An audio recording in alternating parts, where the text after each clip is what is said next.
Hi friends, Vasavi ಓಲ್ಡ್ಸ್ಗೆ ಸ್ವಾಗತ. ಇವತ್ತಿನ recipe ನೀರು ದೋಸೆ. ಇದು ಅರ್ಧ ಕೆ ಜಿ ಅಕ್ಕಿ ಇದೆ. ಅಂದರೆ ಒಂದು ಲೋಟ ಅಕ್ಕಿಗೆ 3/4 ಕಪ್ಪು ಕಾಯಿ ತುರಿ ಹಾಕಬೇಕು.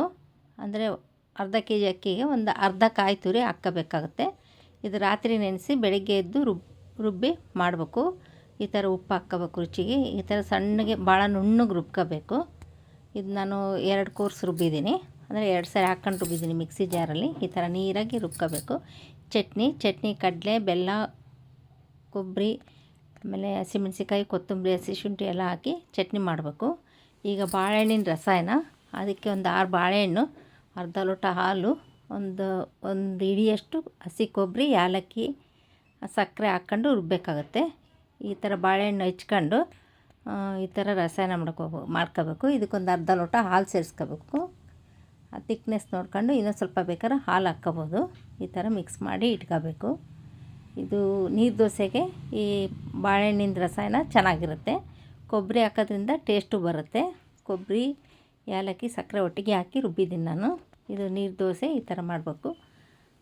ಇದು ನೀರಾಗೆ ಕಲಿಸ್ಕೋಬೇಕಾಗತ್ತೆ. ಹಿಟ್ಟು ಉಪ್ಪಷ್ಟೇ ಹಾಕಿದರೆ ಸಾಕಾಗುತ್ತೆ. ಈ ಥರ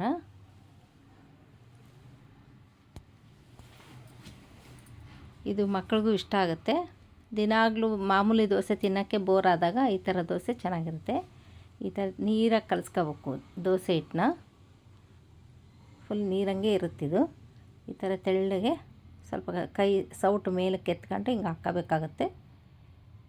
ಫಸ್ಟಿಗೆ ಬೇಕಾದ್ರೆ ಎಣ್ಣೆ ಹಾಕ್ಕೋಬೋದು, ಹಾಕ್ಕೊಂಡೇ ಇದ್ರೂ ನಡೆಯುತ್ತೆ. ಕಾಯಿಂದು ಒಂಚೂರು ಜಿಡ್ಡಿರುತ್ತಲ್ಲ, ಹಾಗಾಗಿ ನಡೆಯುತ್ತೆ. ಈ ಥರ ಮುಚ್ಚಿಬಿಟ್ಟು ಬೇಯಿಸಿ ಮತ್ತೆ ತಿರುವು ಹಾಕಿ ಸರ್ವ್ ಮಾಡಬೇಕು.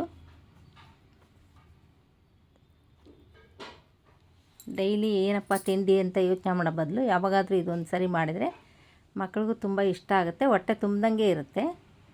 ಈ ಥರ